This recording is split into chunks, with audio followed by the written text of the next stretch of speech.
Hello, my name is Natalie Robinson Bruner, and I am the CEO and Principal Strategist for Glad at Leadership Solutions. So, I recently did a TED Talk with the University of Miami, but it's not out yet. So, I wanted to give you all, I guess, a preview, at least the way I wrote it down. Don't know if it's going to be the way it turns out in the actual TED video, but at least these are the words I wrote and meant to say to share with you all. All right. So, my idea is that it begins with understanding that careers that work for you. So the pandemic was hard. I was trying to work from home as a nonprofit director and a single mom with a 3-year old who was not in daycare and an 11-year-old special needs child who wasn't in school. To say it was hard is an understatement. I woke up to emails, and then throughout the day, I had to manage my normal work responsibilities like filling out reports, writing grants, and maintaining partnerships. Plus, lead my team through multiple crises, cook more, clean more, continuously redirect a preteen to focus on class, and play with a preschooler who just wanted to sit on mommy's lap all day. Then, once the kids went to sleep, the real work began. I had to work until I fell asleep, sitting at my laptop, just trying to keep up with my work, and then dragging myself to bed around 3 a.m. with a slight pain in my neck. It was a year and a half of literally no break. And during that time, I gave everything I could and still couldn't give everything I had. But this wasn't the only work related struggle of the pandemic. There were people whose jobs required in person work but still had no childcare. There were people who had no laptop or connectivity to transition to work from home. And there were people who were unable to transition to a new role in their organization. So they were simply let go. I began to realize how rigid the confines of work truly were, even though society had expanded to a worldwide capability of connectivity and flexibility thanks to our expanding technology. There has to be a better way to do work, and it's time that organizations redefine what work is and how it gets accomplished. But this has to be in conjunction with employees to ensure everyone is included and no one is left behind. To accomplish this, we need to restructure and personalize job descriptions to not just fit our skills and goals, but all areas of our lives. So let's take a brief look at history. Before and during the industrial age, there was a running theme focused on doing more and making more with less effort, time, and people. This led to revolutionary concepts like division of labor, specialization of trades, and the assembly line to get the most out of employees. The job structure served the need of the times, although it came at the expense of the employees. And in some extreme cases, think Oliver Twist in the workhouse. Please, sir, I want some more. In response, we saw the explosion of labor unions as the voice of and for the protection of workers.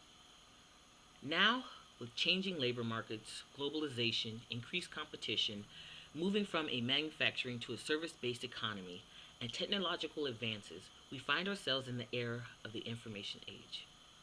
We are still we are still in the midst with new and ever quickly developing technology shifting the way we live on what feels like a daily basis. Think about the way we continually see shifts in how we work with computer upgrades, new programs, automation, smart things, and AI, as they have taken over some of our job responsibilities. How many platforms have we had to learn in the past several years? But this allows us to do what humans do best: create works that invoke emotion, relate to each other, and think through problems that have no structure, precedent, or logical path forward. Just like the industrial age developed revolutionary concepts that allowed organizations to thrive and unions that allowed people to be heard, we are tasked with doing the same thing at this moment. As we are seeing revolutionary changes in the way that we work, the voice of the people must be heard. The pandemic threw a wrench into our work machine and caused it to grind to a screeching halt that made us look at how we are structuring our organizations. It highlighted the need for work life balance that is no longer the sole responsibility of the employee to deal with. We all had to care about who had kids at home, or aging parents, or sick family members, or even who didn't have a personal computer or reliable internet, if they had it. The pandemic resulted in a shift in the way that we work, and I think we need to navigate that shift by allowing the transfer of responsibilities. I'm talking about decentralizing job responsibilities so duties and tasks can be seamlessly transferred between people to engage people's goals as well as respond to the changes in their lives. Think of how Lego pieces build a structure. Our responsibilities shape our work. It won't be easy, but imagine if you remove some responsibility pieces of your job to shape a new role in your company. Instead of being lost to the she session, a term used to emphasize a larger employment loss for women, I could have switched to focusing on one aspect of my role, like being a grant writer for an organization.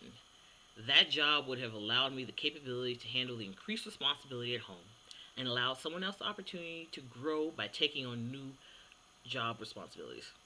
Then, possibly, I could return to my previous role once school reopened, with the organization having more revenue during a financially strenuous time if it's what I wanted to do and the opportunity still existed.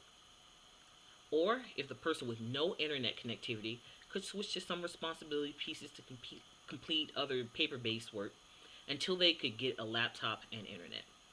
Or maybe the person who was simply let go because an organization couldn't imagine how this person could pick up new responsibility pieces to better fit within the organization's new directives. This idea would lead a lot of work to implement, like training of employees to serve in all areas of their organization, not just their role, setting the cost of various responsibilities, and a deeper level of people management. Then, what happens to the responsibilities once released to help one employee better navigate their lives? This is where employee development can shine.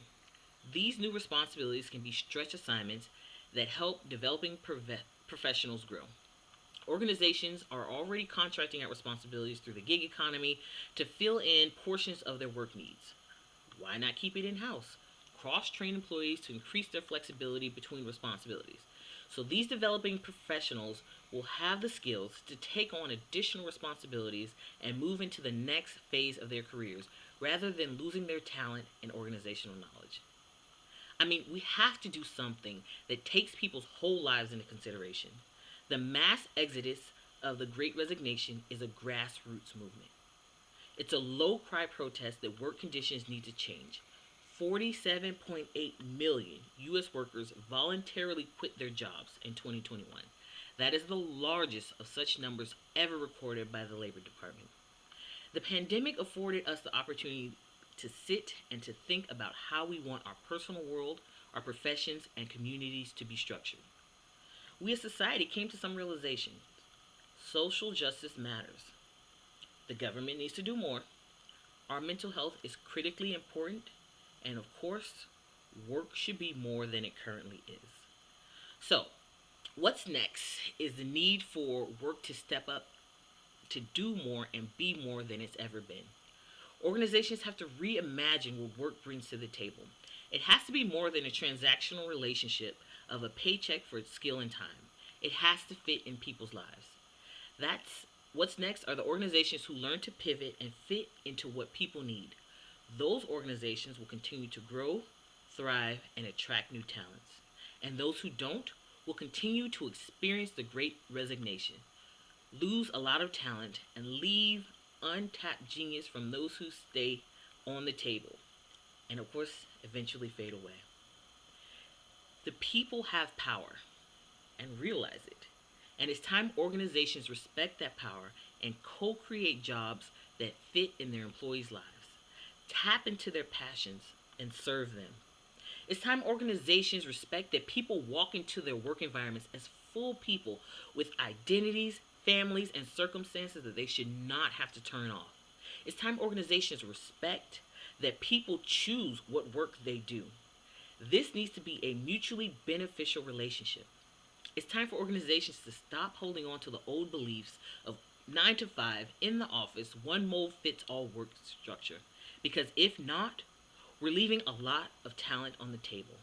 We're leaving behind women who have been impacted by the unforgiving schedules in the she session. We're leaving behind a diverse group of people who would rather sit home by themselves with a computer than be in an office where they don't feel included in the culture. And we're leaving behind an up and coming generation who are writing a new set of rules. Work needs to transform to a state that takes people's lives and their whole selves into consideration as they structure job responsibilities and roles. By transferring responsibilities and reformatting jobs, we can support people to keep them engaged at work as well as tap into their priorities, goals, and dreams as drivers for motivation and productivity. Organizations need to revamp their policies, and not by going into a deep dark hole and presenting employees with how work will look like, but taking the time to include the voice of the employee, co-create new policies, reimagine the environment, revamp the culture, and restructure jobs with employees to serve employees as much as employees serve the organization. We've seen the explosion of the gig economy, the she session, the great resignation. How many more signs do we need before we listen as leaders and are heard as employees? Organizations have a growing responsibility to be more involved, especially if they want to retain their employees. Here's the reality: we need each other. And if you want more from employees, then let's start by giving them more. So let's listen, decentralize job responsibilities to fit people's lives, work together, and co create a culture and environment that serves all of our needs. Thank you.